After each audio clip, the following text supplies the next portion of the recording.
A woman standing ankle-deep in gray powder that looks like ash after a fire. Except there was no fire.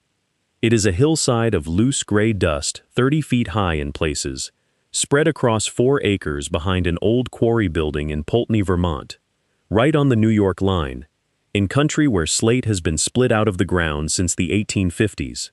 The dust doesn't burn your throat like ash. It's cool and slightly greasy between the fingers. She is holding a hunk of it, wet, packed into a rough cube, turning it over in the light. The question the image raises is simple. How does something a mining company spent 40 years dumping and trying to forget become the reason trucks now leave that same yard 3 times a week, loaded with pallets bound for California and Texas? Her name was Renata Boucher, and in the spring of 2015, she was 34 years old and newly divorced, living in a rented half of a duplex in Rutland with her 10-year-old son, working the register at a hardware store on Route 4 for $11 an hour. Her marriage had ended the way a lot of them end in that part of Vermont, slowly, over money, and then all at once. She'd grown up in West Paulet, in the Slate Valley, where her father and both her uncles had worked the quarries their whole lives, splitting roofing slate by hand with a hammer and a chisel called a set, the way it had been done for 150 years. She hadn't planned to end up back there, but when her Aunt Colleen died and left her 4 acres of scrubby, useless-looking land outside Poultney, land nobody in the family wanted because everybody knew what was on it, Renata took it, mostly because it was free, and free was what she could afford. What was on it was the waste. Slate quarrying produces roofing shingles and structural slate as the finished product. But for every ton of usable slate that comes out of a pit, quarries historically threw away 4 or 5 tons of broken, irregular, or crumbled material. Some of it is fist-sized rubble, but a huge fraction of it, the fraction nobody had ever found a use for, is slate dust and slate fines, the powder and grit left over from sawing, splitting, and crushing. For most of the 20th century, quarries in the Slate Valley just piled it. Some of those piles are still visible from the road, gray humps overgrown with birch saplings, sitting on land the companies couldn't sell because nobody wanted to build on 30 feet of loose rock flour. Colleen's land had one of the biggest untouched piles left in the valley, close to 30 tons of it, by the estimate the county eventually gave Renata for tax purposes.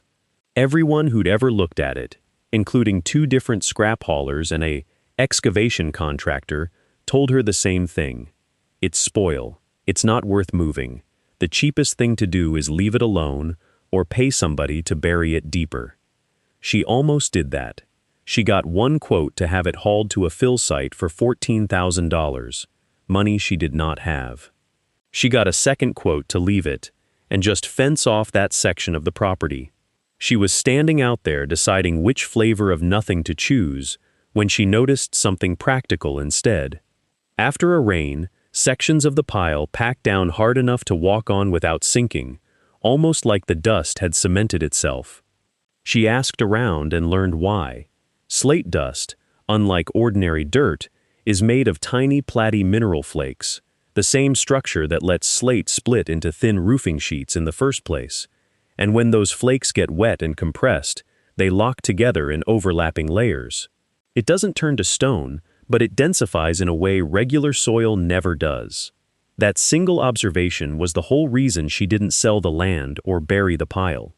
She got curious about a hillside of garbage because it behaved, under her boots, like it wanted to be something. She didn't know what, though. Her first idea, and her first failure, was landscaping fill.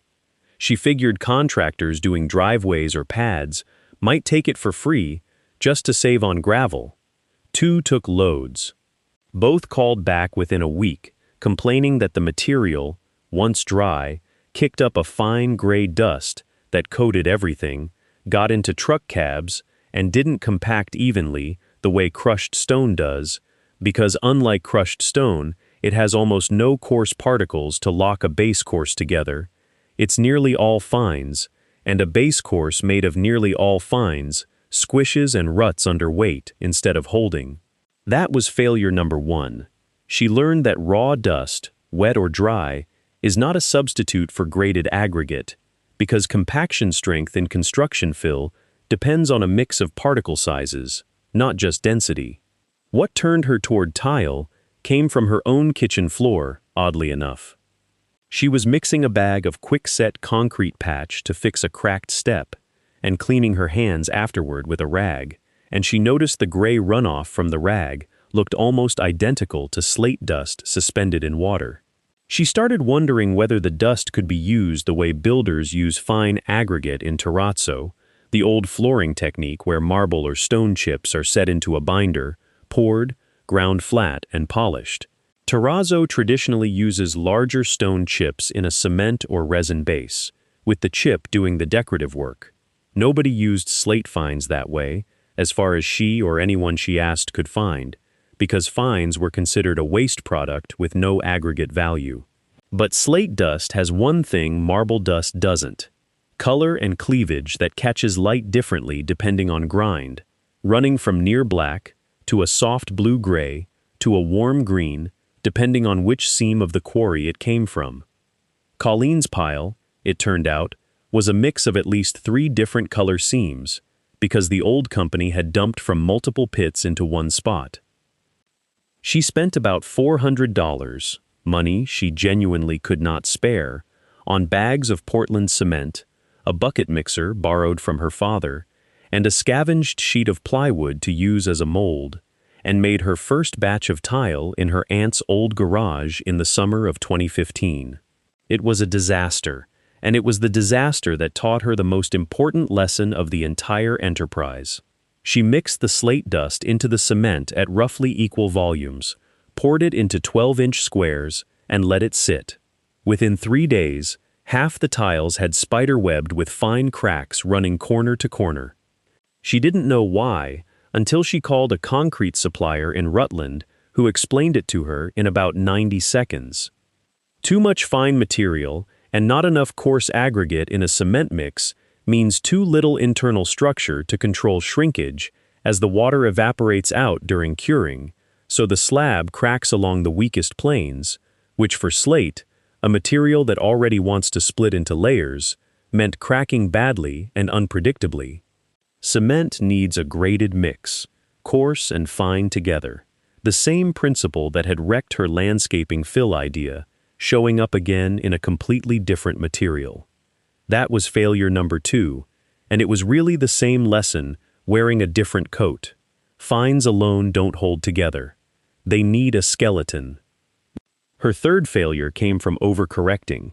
She started adding more sand and gravel to give the mix a skeleton, and that solved the cracking, but it buried the slate color under a wash of ordinary gray concrete. The tiles looked like sidewalk, not stone. She was ready to give up on tile completely by that October, and might have, except that her father mentioned, almost in passing, an old man named Wendell Pruitt, who'd worked 41 years as a slate splitter and finisher for one of the last hand quarrying operations in West Paulet, before his hands gave out from arthritis in his early 60s. Wendell didn't talk much. Renata drove out to his place 3 separate times before he said more than a dozen words to her in a visit. On the 3rd visit, looking at one of her cracked, gray-washed test tiles sitting on his porch rail, he finally spoke a full sentence. He said, "You're trying to hide the dust instead of feeding it." Then he went inside and came back out with a coffee can of ground slate his own father had saved from a mill operation decades earlier, and told her that the old slate mills used to bind dust with lime putty, not cement, because lime cures slower and lets the material breathe and settle without fighting itself, and that speed was her enemy, not her friend. He said one more thing that day that she wrote on a piece of masking tape and stuck to her workbench, and it stayed there for years. "Stone takes its own time. You just keep it wet and wait." At the time, it sounded like a saying. It would take her 2 more years of failures to understand it as an actual technical instruction. She switched to a hydrated lime binder cut with a small percentage of white Portland for early strength, a compromise Wendell suggested, rather than a full return to old-fashioned pure lime, since pure lime mortar can take a month or more to cure hard enough to handle, and she needed tiles she could ship. The lime let her use a much higher ratio of slate dust to binder, close to 70% dust by volume, because lime doesn't shrink as aggressively as straight cement while curing, so the mix could stay soft and fine and still hold together, and the slate's own color and sheen came through instead of being buried. Her fourth failure, though, came from that very success, because the mix cured slowly. An entire batch of 40 tiles she'd left drying in the garage during a cold snap in November froze before curing was complete, and every one came out crumbly and soft, useless, because water trapped in a curing lime cement mix expands when it freezes and breaks the bonds that were still forming. She lost roughly $200 in materials, and worse, 3 weeks of drying time, in a business that at that point had made $0. She learned, from that curing has to happen above roughly 50 degrees, consistently, for the first 10 to 14 days, and after that, she built simple insulated curing racks out of rigid foam board and heat tape, tented in plastic, so temperature stopped being something the weather decided. Her fifth and final major failure came almost a year later, after she'd started selling in small numbers, and it was the kind of mistake that had nothing to do with chemistry and everything to do with running an actual business. A small architecture firm in Burlington ordered 80 tiles for a bathroom floor in a client's renovation, her biggest order yet at that point, worth about $1,100. She filled it from 3 different batches mixed weeks apart, because she was low on cured stock, and she hadn't yet learned to track which color seam of slate had gone into which batch. The tiles arrived with visible color variation, some batches leaning blue-gray, some leaning near black, in a floor meant to look uniform. The firm rejected about a third of the shipment and asked for a refund on that portion. It stung, financially and personally, but it taught her the discipline that every serious small manufacturer eventually learns: batch tracking. From then on, she logged which section of the dust pile she'd started, dividing it mentally into the blue corner, the black corner, and the green vein, based on where the old company's different pits had dumped, went into every single batch, dated and labeled the cured tiles by source, and sold by matched lots instead of mixing colors within an order unless a customer specifically wanted a blended, variegated look, which some later did once it became a selling point rather than a defect. The first sale, the actual first dollar, came almost by accident, the way Wendell had predicted things would, though he never said it that plainly. A neighbor down the road in Poultney was building a mudroom addition and saw a stack of Renata's cured tiles drying on racks in her yard. He asked what they were. She told him. He asked what she'd charge for 40 square feet, and she named a number, $4 a square foot, barely above material cost, because she had no idea what else to say. He paid her $160 in cash, and that was the whole of her revenue for calendar year 2016. But it mattered more than the number suggests, because it was proof, the first outside confirmation, that a stranger would pay for something made from a pile everyone else considered garbage. Growth after that followed a chain, each link resting on the one before it, and it took years, not months. In the spring of 2017, she rented a folding table at the Poultney Farmers Market for a summer season, selling small coaster sets and trivets made from her cracked or slightly imperfect tiles, priced at $8 each. A way to generate cash flow from material that wasn't good enough for flooring, but was fine for something that sat on a countertop. That market table did something more valuable than the roughly $40 a week it brought in. It got her talking to hundreds of people, several of whom turned out to work in construction or design trades around Rutland County, and one of whom was a kitchen and bath contractor who asked if she could produce enough matched tile for a full backsplash. That job, in the fall of 2017, was $600, her largest to date, and it was the first time she deliberately pulled from a single labeled batch to guarantee color consistency. The lesson from the Burlington rejection, finally paying off instead of costing her. By 2018, She had enough of a track record and enough cured inventory to approach a small chain of 2 garden and home shops in Manchester and Woodstock, Vermont, towns with heavy tourist and second home traffic, about wholesale accounts. She priced wholesale at roughly half her retail rate, $6 a square foot to their 12, which is the standard split in small batch decor goods, and she required a minimum order of 100 square feet to make the delivery worth her time. A number she'd arrived at by tracking, for the first time seriously, what a batch actually cost her in cured lime, pigment stabilizer for the rare custom colors, and her own labor hours, and realizing she'd been underpricing for 2 straight years. Both shops took the account. That was the point where she stopped being a hobbyist with a side hustle and started being, on paper, a manufacturer, filing a Vermont business registration as Slate Valley Tile Works in the spring of 2019. The next link in the chain came from a source she hadn't expected. A designer from Brooklyn who'd bought tile from the Woodstock shop for a weekend house renovation posted photos online, and the post reached a wider audience than anything she'd done herself, because it framed the tile's story: reclaimed slate waste, made by hand in a small Vermont quarry town, as much as the product itself. Orders started coming through a basic website she built herself, a handful at first, then several a week by late 2019.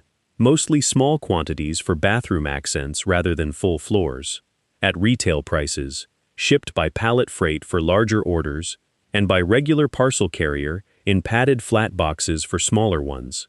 Shipping breakable stone tile safely took its own round of trial and error. Her first few shipments used loose packing paper and arrived with corners chipped, until she switched to individual foam sleeves cut to size and double boxing, a small technical fix that mattered enormously because a damaged goods refund on a $40 tile eats the entire margin on that sale and then some.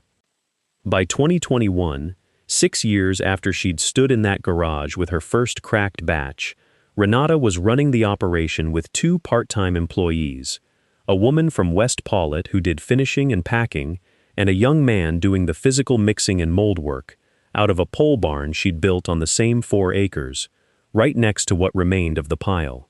That is worth sitting with for a second. 30 tons of dust doesn't disappear overnight.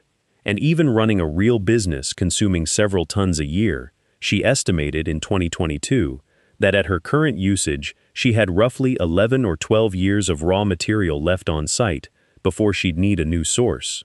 Which by itself tells you something about how much waste that original pile actually was, and how much of it had simply been sitting there, doing nothing, for the better part of a century.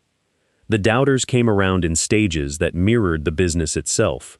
Her father, who'd spent his working life splitting slate for roofs, and had a quarryman's instinctive respect for waste as waste, something you dumped and moved past, drove out one afternoon in 2020 and watched a batch get poured, and afterward told her, in the understated way men of his generation and trade tended to give praise, that he didn't figure there was anything left in that dust.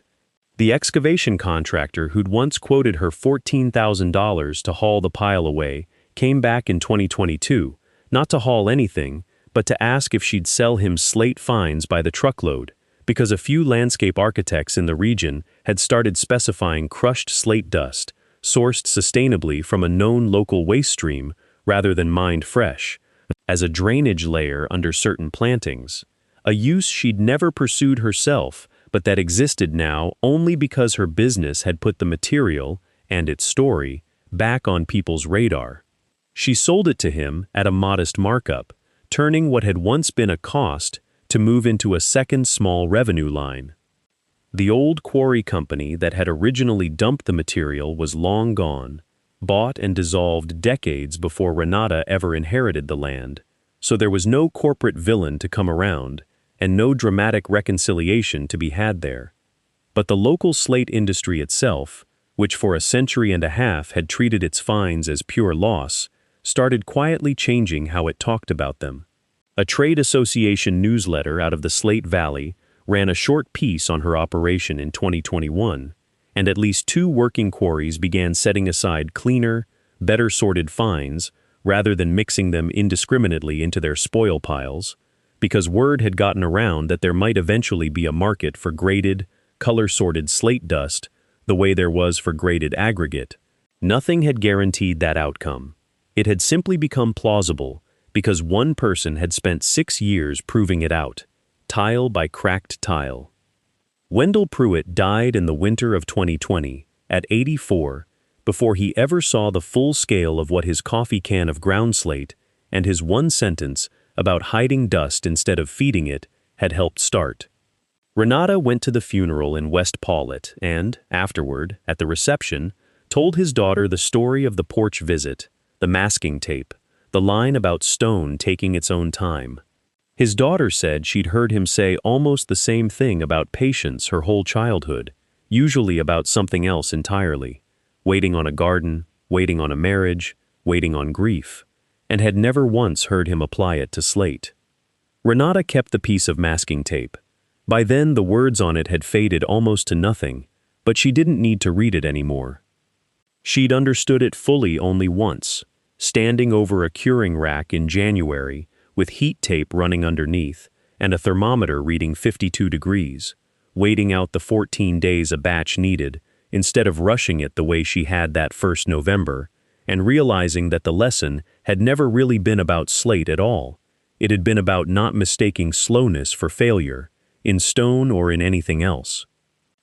By 2023, Slate Valley Tile Works was shipping tile to customers in 21 states, with the biggest volume going to California, Texas, and New York, and doing roughly $210,000 a year in sales, modest by the standards of big manufacturing, but substantial for a business that had started with a free pile of rock flour and $400 borrowed dollars. Renata still lived in the Slate Valley, in a house she'd bought outright in 2022, with 3 years of steady profit, a few miles from the duplex where she'd once counted change from a hardware store register.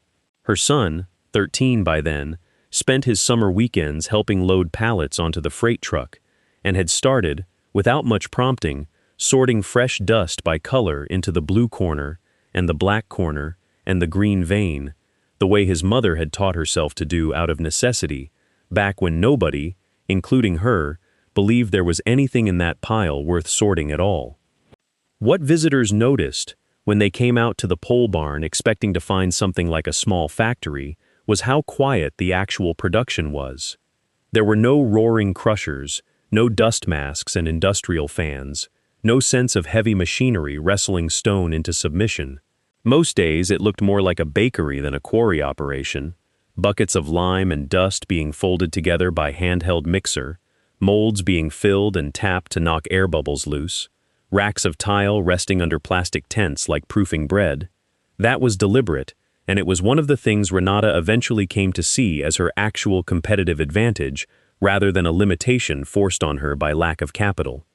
Because her batches stayed small, usually somewhere between 80 and 150 square feet at a time, she could keep the kind of tight color and batch control that a bigger operation, buying dust by the truckload and mixing in a continuous industrial process, would have struggled to match without a lot more equipment and a lot more waste.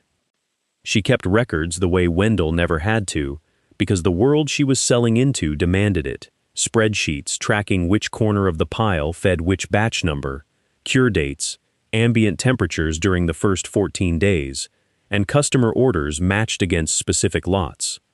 It was unglamorous work, done at a kitchen table some nights with her son doing homework across from her, but it was the direct descendant of that ruined Burlington order, the discipline that turned a rejection into a system.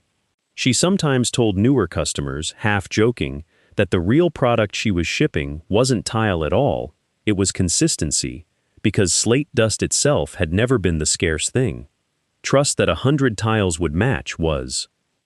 In the fall of 2023, a Vermont public television crew came out to film a short segment on small manufacturers reusing industrial waste, and asked her to stand for the camera near what was left of the pile, which by then had shrunk down from 30 tons to something closer to 20, with a visible flattened terrace cut into one side where years of scooping had left a kind of shelf.